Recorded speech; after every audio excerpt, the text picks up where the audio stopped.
Hello, everybody. This is Burke, and this is May 18th, 2020, and this is episode 48 of the Clappercast.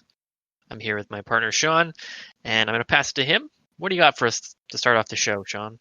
So, following the trend of the last couple of months here, we are still in a kind of void of hockey news, hockey updates. There's still not a lot going on. And as a result of that, we are now latching on to anything that we can find, including the regular non updates from hockey insiders. The most recent one is discussing that the NHL is kind of leaning towards a restart for their season that is going to consist of 24 teams centered in two hub cities. So I'm going to assume it'll be like an East-West 12 teams per conference, gathering together in one city in the West, one city in the East to play out the remainder of the season. Yeah, we're definitely latching on to anything we get at this point. As you mentioned, that's kind of the big news right now, and it's still kind of tentative. They're still working on the details. They met today. The return to play committee met today. Sounds like nothing really new came out of that. But let's dive into this whole concept, and I think the first thing to do is, what are your thoughts on the 24 number? Actually, I like the number for a few reasons. The main one is going to be that we had talked in the past about how if they decided to stop the regular season now and just go straight into the playoffs, how would they handle the difference in games played, the difference in, like the 1 or 2 point discrepancies between some of these teams on the cusp of making the playoffs, where they could then argue like, well, we would have made it, or we could have made it if we had those in games. So by having 24 teams, I've looked at the standings, every single team that is going to be included right now in this 24 team scenario is within 6 points of a playoff spot, except for Montreal, who is 10 points out of a playoff spot. So all of those teams who have a reasonable chance of making it are going to get a chance to go to this final 24 team playoff to make the eventual playoffs, and then have a chance for the cup. So there's going to be a lot less room for them to argue, on the validity of the finale of the season.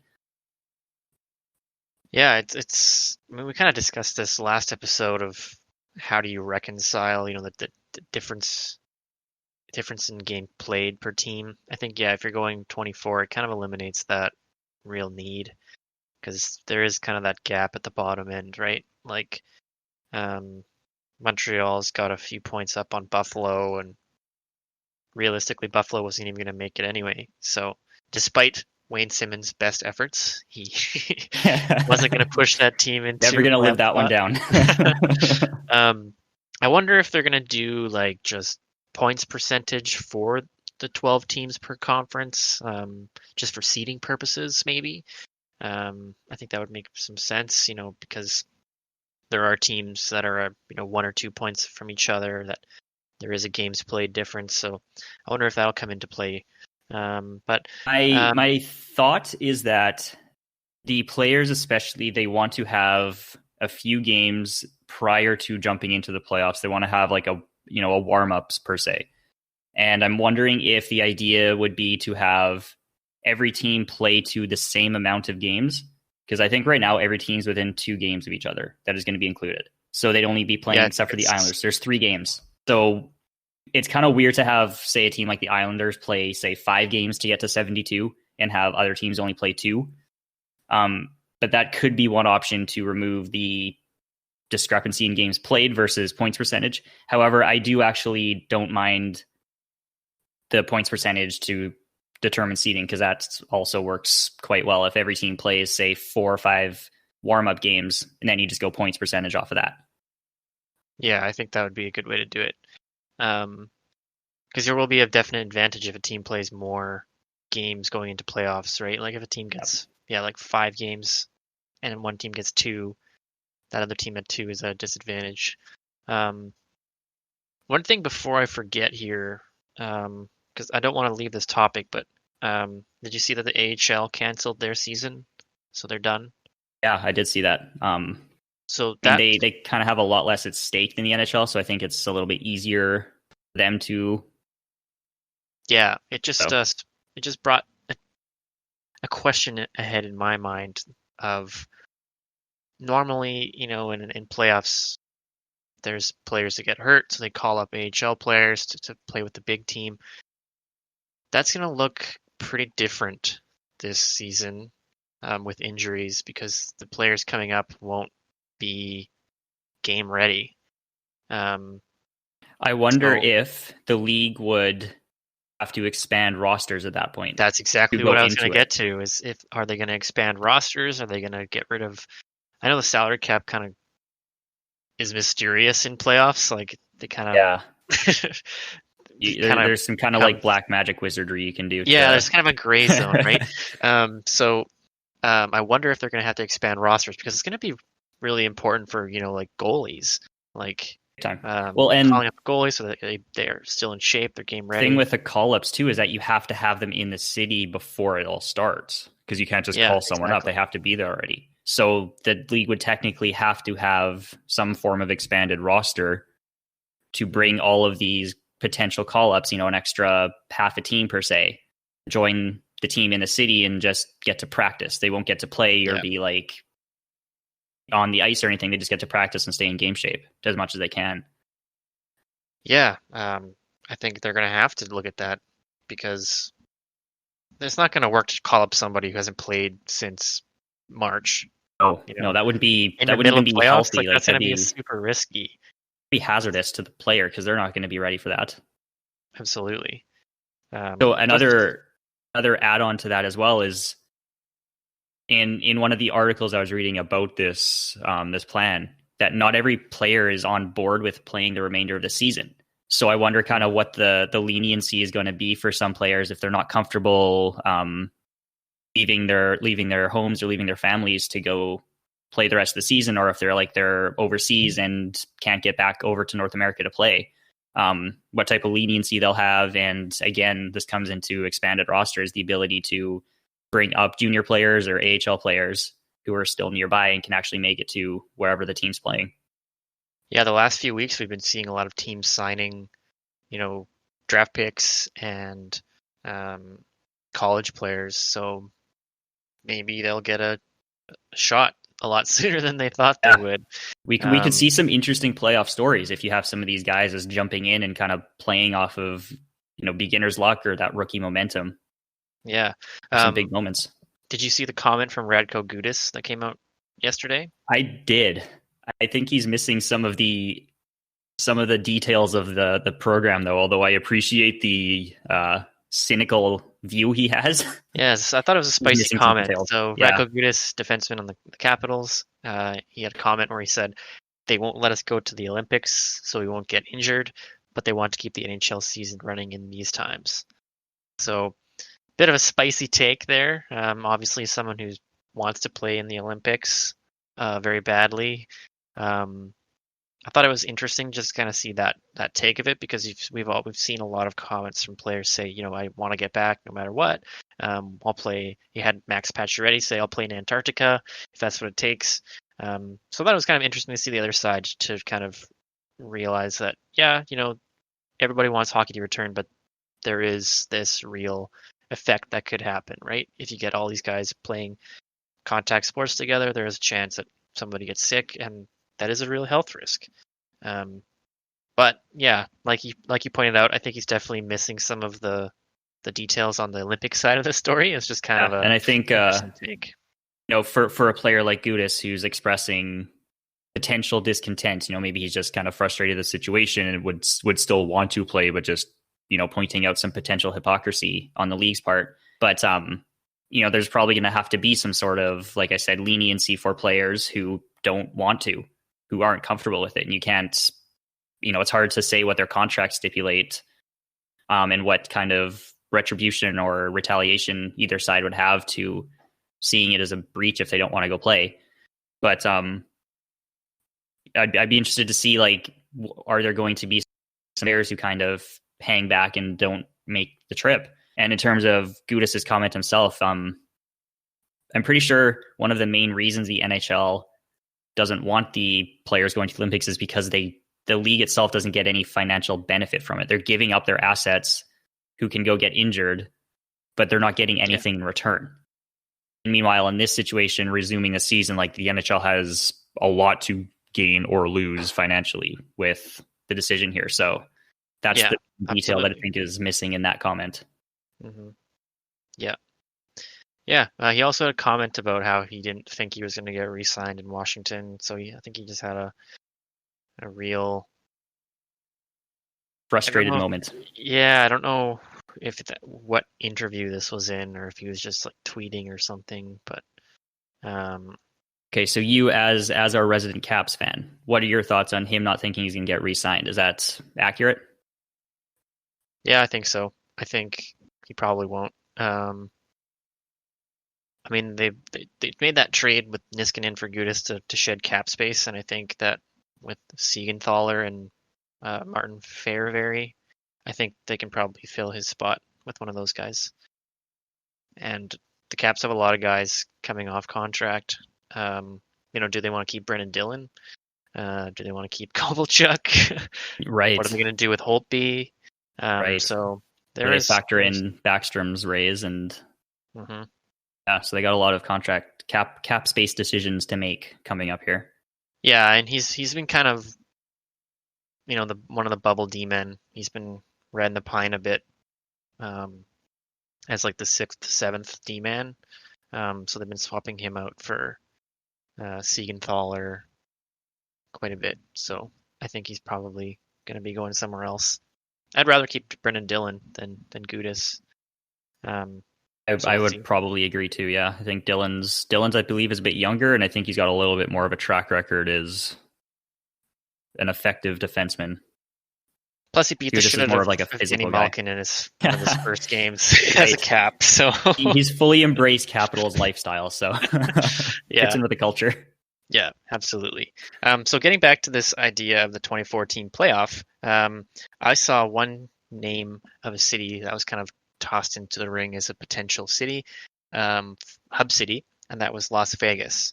And that Yeah, was that's easily the interesting. best probable option for the league. I mean, that's a market that they want to. The NHL has a huge opportunity to go in and completely dominate the Las Vegas market in terms of sports.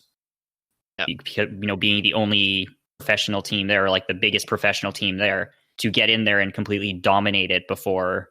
Is it the NFL's going there right away? Yeah, the Raiders, the Oakland Raiders are moving there. This was going to be their first season there, I think. Okay, so yeah, if the NHL can get in there and capitalize even more on that market than they already have, then that's good for the league.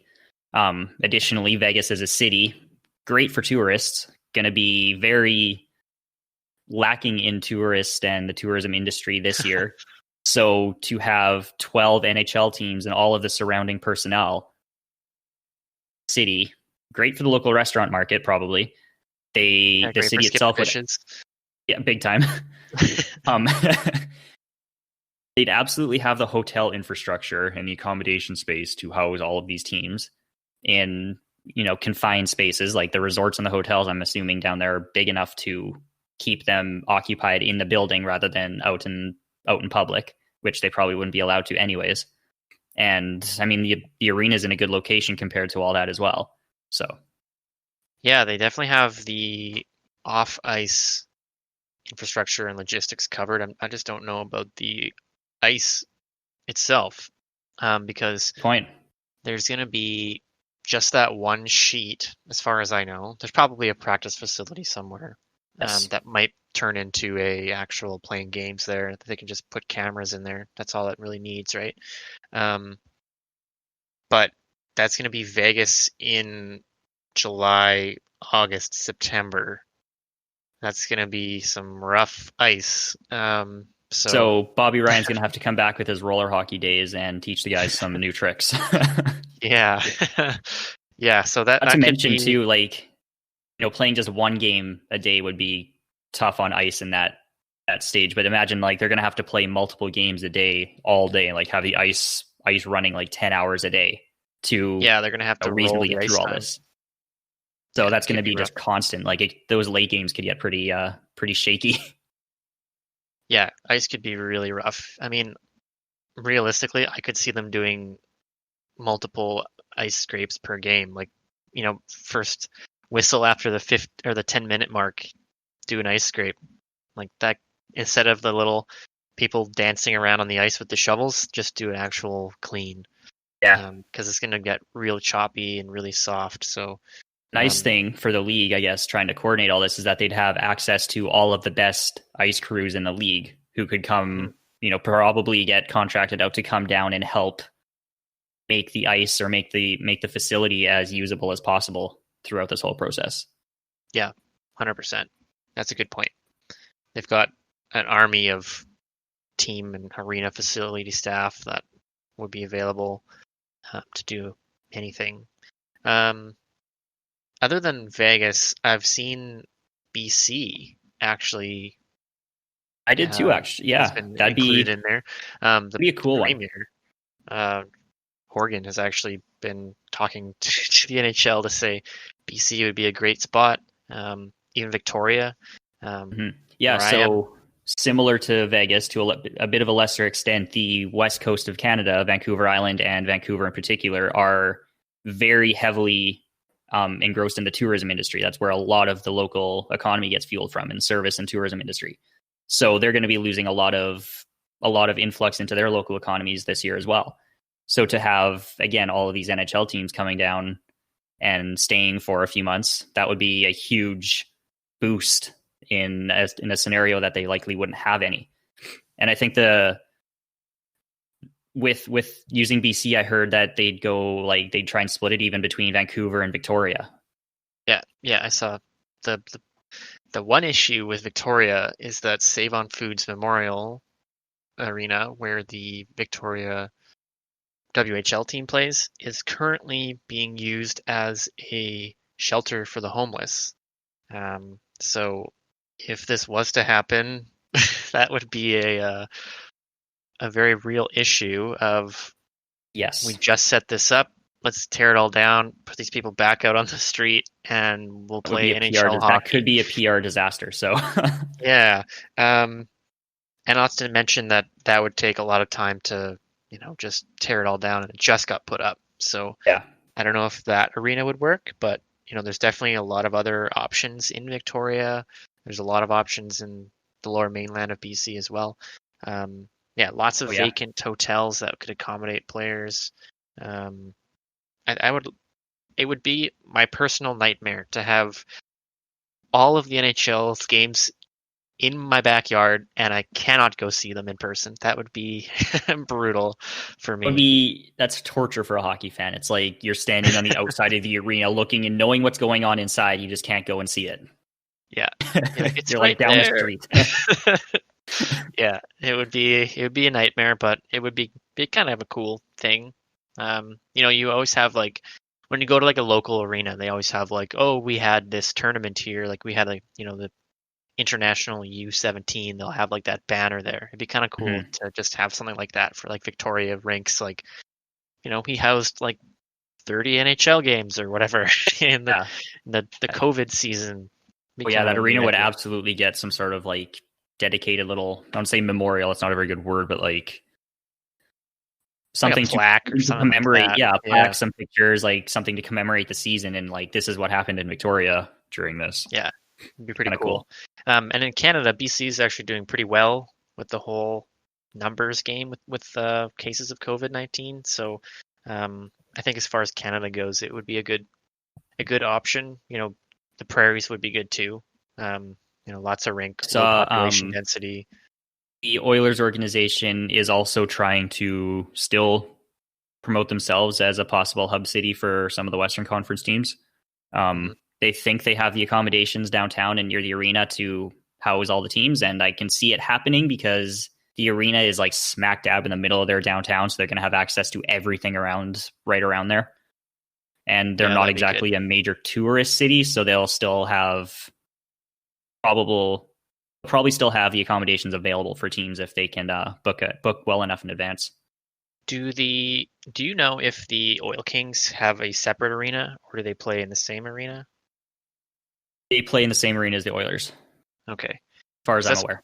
One thing for the BC lower mainland would be just the amount of junior teams nearby. And I don't know if Pacific Coliseum still has ice in it.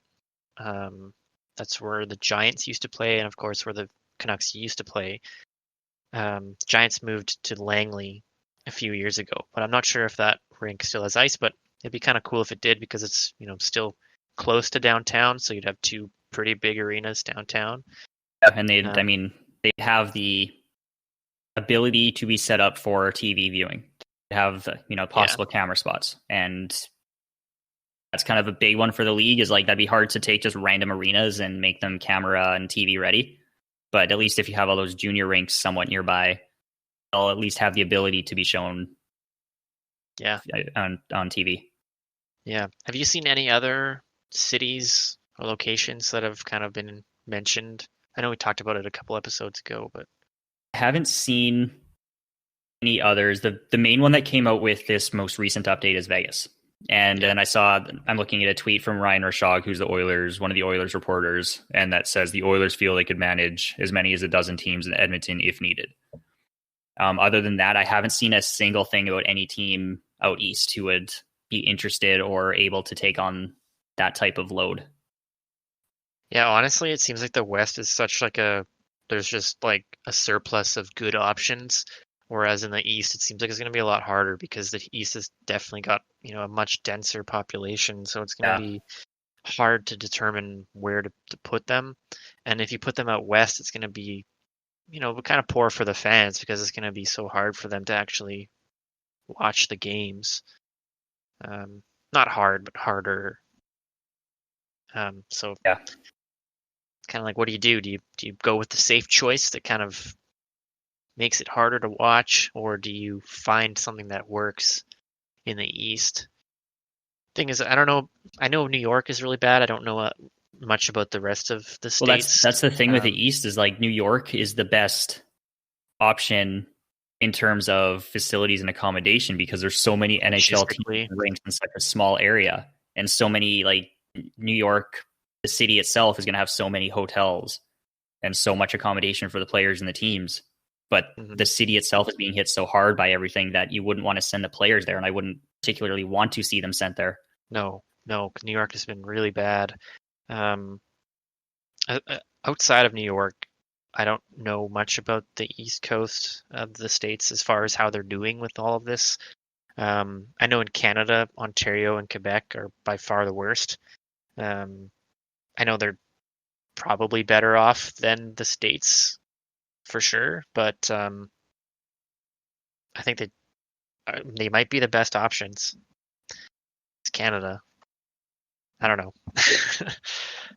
West Coast bias is hard here, and it's making it hard for me to know what's going on. For once, there's West Coast bias in the league. That's not a bad thing. No, it's nice. Bring them all out west. Yeah. People in the East can watch games at 1 and 4 p.m. And I mean, for example, if they have, say, Edmonton be the hub city for the Eastern Conference, just random thought, they could still run the games at an Eastern Conference time, technically. Have the day in the East, have the Eastern games run 3 hours before normal schedule, so they'd run at like 10, 1, and 4 instead of 1, 4, and 7, that type of thing. Yeah, I guess it's kind of then it'd be right? TV ready for the Eastern fans. Yeah, they can really have any timeline they want because they don't have to deal with fans, local fans. The tricky part is just going to be the arena availability to have it booked for the entire day like that for months. Yeah, and if like one game goes to like say double overtime, then that messes up if you had multiple games in the same arena. Yeah, so they'd really have to space them out probably 4.5 hours at least. So you still only be able to have a couple of games per arena per day. Yeah, because the good thing is like all these arenas have like multiple dressing rooms, and you just really gotta like clean the ice off and you're ready to go because you don't have to wait for the turnaround for fans. That would be the longest delay, right? So they could do it. Let's just make sure the ice is in a good shape and good to go. Sanitize to all the ice related surfaces and I wonder if they're gonna have to tell players like stop fucking spitting. Every other league has said that is now like a rule, so I have to imagine the NHL follows because that's going to be one of the worst perpetrators of expelling airborne particles everywhere and like touching them. And a big one for the NHL too is the sharing of bottles and towels. That's always kind of a gross one to me to watch them on the bench, just like everyone drinking out of the same water bottle. Like yeah, have their own. everyone needs their own. It's just I never understood that in the NHL when they like pan to the bench, like everyone just spits like 24/7. I don't get it. I really don't. Like it's like, is everyone drinking a giant quantity of milk before the game, and their like mouth is just so like mucousy and phlegmy? Yeah, like I mean, yeah, sure. When I play hockey, I might spit every once in a while, but it's not like a regular occurrence. You know? Like you pan to the bench, everyone just spits, and then it takes a second, and then they spit again. It's like, what is happening? Why are you guys fucking gobbing all the time? It's not like you're dipping or anything. Like, what is going on there? So yeah, they're gonna have to fucking crack down on that. Yeah, and they're gonna have to have, instead of a swear jar, it's gonna be like a spitting jar, but not like that type of spit jar. That didn't work very well. That would defeat the entire purpose, Sean. That's not a good idea. No, not at all. Yeah, that's something that they're gonna have to crack down on. You know, fighting, is that gonna be even a thing? You have to have like NHL 20 set up on the bench. Then if you want to fight, you have to go over and just do it virtually. Yeah. I mean, I guess like if all the players have been cleared that like they don't have it, and then they're kept in like, you know, the NHL tower or whatever, the hotel, and everyone is like tested before games and stuff, then you're fine, right? Like you can do whatever you want. I think so. You can have full contact under the right quarantine. Yeah, I think that would be. I feel like that would be the right logic, health wise. Yeah, like I remember you made the joke of like, you know, the Zuccarello stick distance between everyone. Like you don't have to do that if everyone's determined to be safe, right? Yeah. So they'd have to have, I say security, but like people watching to make sure the players aren't leaving the hotel and like just going and chilling in the city, because that would defeat the entire purpose. But if everyone's properly quarantined from or isolated from the general public, then yeah, just have an army of, you know, cleaners at the arena, the hotel, all the training facilities, whatever. I think it's doable. Definitely. So I was thinking about this part on the league's perspective too, but they want to expand the end of it to 24 teams. And what this does for this particular season is allows the inclusion of Chicago, the New York Rangers, and Montreal. So the league gets to throw in 3 of their biggest and most attractive markets into the end of the season. That's so convenient. Very. They're going to be very happy about that, being able to get a few more games out of some of these markets, because those are going to be some of their biggest revenue generators. Oh, that's very convenient for Temi Panarin, who had as an idea that the Rangers were going to win the cup. So, wow, he knew it all along. He knew. Yeah, get the largest market teams in there. Wow, yeah. Yeah, I mean, that's good business. Makes sense, right? Easily. I mean, if it was between randomly a 21 team playoff or a 24 with those teams included, that's a pretty easy decision. Let's have our giant fucking print money franchises included. At least this, like saying 24 teams isn't suspicious. If they're like, oh yeah, we're gonna have 21 teams, and like the 21st team is Montreal, like it is like the 24th team is Montreal. Yeah, like 23 teams. The last 3 are Chicago, the Rangers, and Montreal. That's not suspicious at all, right? That's kind of suspicious, a little sus. Yeah, that's 24 teams. That's the majority of the league. Why not, right? Like, and I think I also remember the league had been talking about expanding the playoff format a few years back, especially once the Seattle and Vegas franchises started in. So 24 teams was the number that I had seen proposed. So this isn't like just a random number they drew out of a hat. Like this has been kind of to not make it. Pretty much. It's like, when you think about that, it's 6 teams per 8-team division, basically. So you really have to think. It's old school NHL. Where like there's how many teams in the CFL? Like 8 and like 6 make playoffs. It's like pretty much. You really got to be real good to make it. Yeah. I mean I could support a larger pool of playoff teams if there's, like we were talking about on the last episode or the one before, where baseball kind of has like that one game playoff before like the real first round. So Yeah, they do like if a little there's like single elimination thing. yeah, if Everyone there's like hyped up. a 1 or like a 3 game playoff or something rather than like a whole best of 7, because I wouldn't want it to be like such a gruelingly long playoff race, right? Like it's already really hard for a team to make it through to the finals, and it already goes into, June. Like if you add so many teams and they're all full 7 game playoffs, that would be brutal. Exactly. So So they would have to do something shorter. on this discussion, what playoff format would you think the league should use, or what ideas would we have for the playoff format this for the finale of the season? Ooh, I would like to see the return of like I guess it would be like 1v12, 2v11, like that style.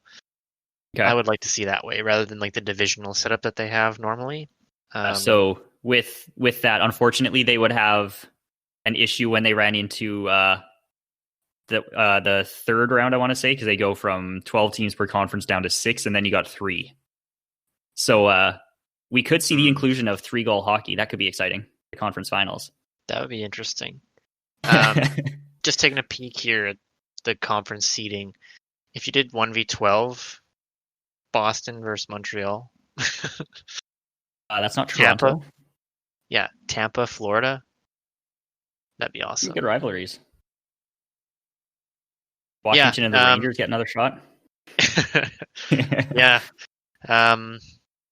I mean, if it's not like that, I guess they're gonna have to do a bye. Like they're gonna have to do a bye for maybe division winners into the second round. Seems to be the most logical solution. Is that seeds 1 through 4 get a first round bye, probably going to be the division winners, and then 5 through 12 play a first round.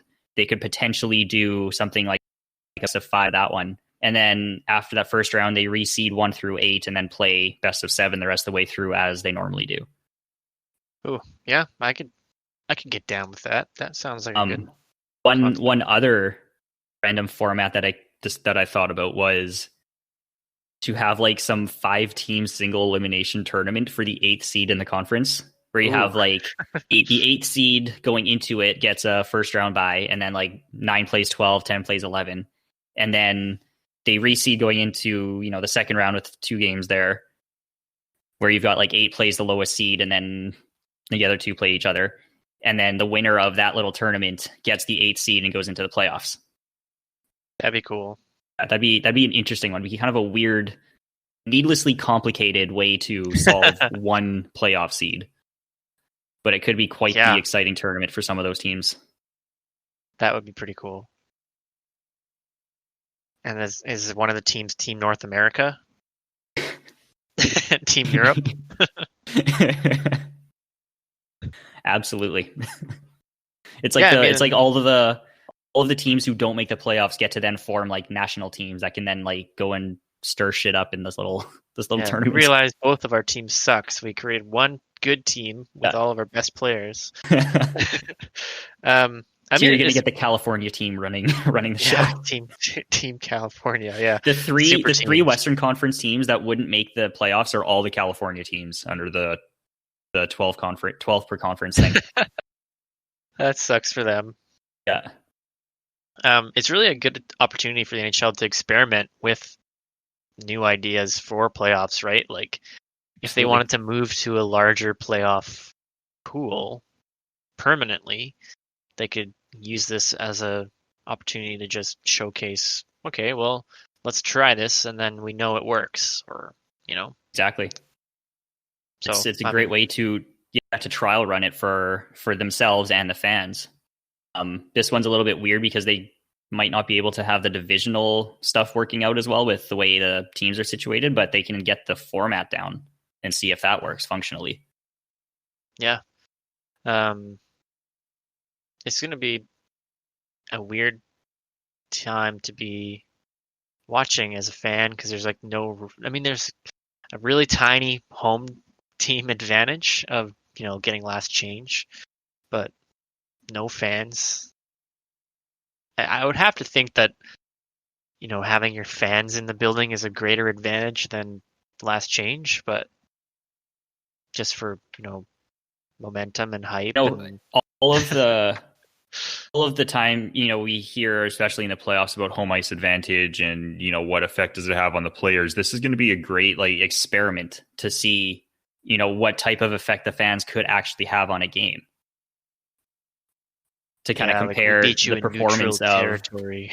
Exactly, yeah. Comparing the, in air quotes, the home team who's got the last change on a no fan game versus games with fans on actual home ice.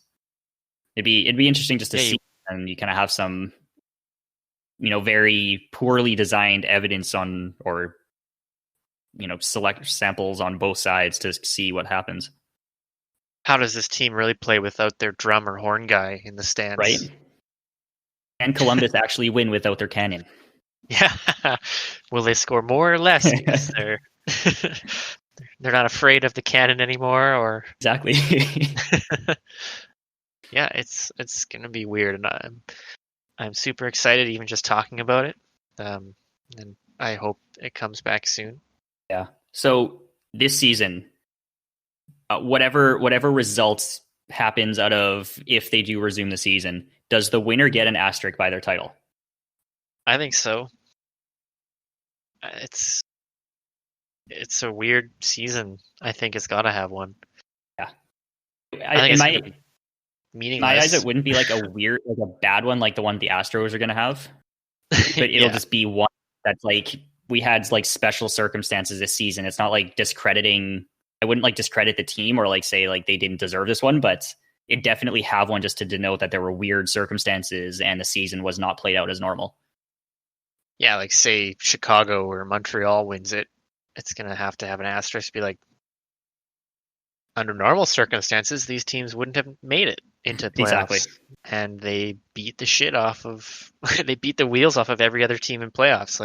It's going to suck for the teams that normally would have made playoffs to not win, but it's going to be pretty awesome to see a story like that of a team that was under the threshold that was able to just plow through everybody in playoffs. That's going to be cool. You could see too, a couple teams on the cusp of making the playoffs have dealt with major injury issues, like Columbus, and I think Montreal has had some injuries to bigger players. Vancouver, they've all had injury issues through the year, and maybe they would have been better if their teams were healthier. So maybe this is a chance for them, now that they're going to be way healthier, to bounce back and go back on to what maybe their performance would have normally been without all the injuries. Yeah, that's a good point. Toronto is kind of one of those teams that have kind of disappointed a bit this year, but they've definitely been hit hard with injuries to significant players on their team. So, even teams within the playoff race, Pittsburgh and Colorado, yeah, could have been under where they're actually they misrepresented on the standings, right? So it's going to be second place in the West. Colorado is underrated in the standings. Yeah. Are and they that's better not than even St. Louis? Yeah. Could be. I haven't really heard anything except for Tarasenko for injuries for St. Louis. He'll probably be back. I think so. I think he was supposed to be back for the playoffs regardless. He would have been skating in some of the last regular season games, I think. Yeah. Yeah, it's going to be weird, but I love it. It's going to be such a weird playoff where you don't know what to expect, because it's oh, well, 2 months ago, Philadelphia was, on a huge roll, but now who knows? Right? Going into playoffs, it's going to be weird for people betting. You could make a lot of money if you bet on Montreal or Chicago or something and they end up winning. Yeah. What are the odds going to be like? It's going to be such a weird and new time for everyone. I'm so excited. But we still don't know when it's going to happen. Or if. Yeah. I think the league is trying their best to make it happen. They really don't want to have to fully cancel it. But you never know what's going to happen, so that's still it's still a possibility that's there. They just want to be ready and have a return to play plan in case it happens and they can actually do it. Yeah, I mean, just remove the U.S. from the equation. Just house all the games in Canada. There you go. Solution to problem solved. The Stanley Cup's coming home. No matter what. Yeah, they have to celebrate out in Canada. Yeah. Oh man, what's the Stanley Cup celebration going to be like if it's still lockdown? It's going to suck. We're not going to have the swimming in fountains and going to ball games and all that.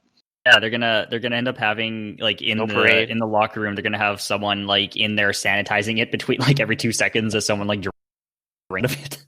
Yeah, the cup's usually fucking gross. Yeah, so at least it's like usually filled with alcohol, so that kind of helps. But yeah, no parade. Oh no, not at all. That would be a horrible one. Ugh. Have to do a virtual parade. Yeah, it's like they go down the stream. street. You can watch from inside, or actually no, they shouldn't even do that because that'll tempt people. Oh man, it's gonna be so weird. Yeah. Hopefully it comes back soon. I'm ready. Yeah, we can only hope. I'm so ready. I can't watch the Bundesliga. I can't watch it. No. It's not for me. I think golf's restarting. Yeah, there was a game or whatever yesterday. A golf game. Oh no, it was called like a skins game or something like that. Okay. Yeah. I don't know golf, but that happened yesterday. I think Rory McIlroy won, or I don't know. I'm not a golf guy. Golf. That concludes the golf segment. Yeah. Well, is there anything else you wanted to go over?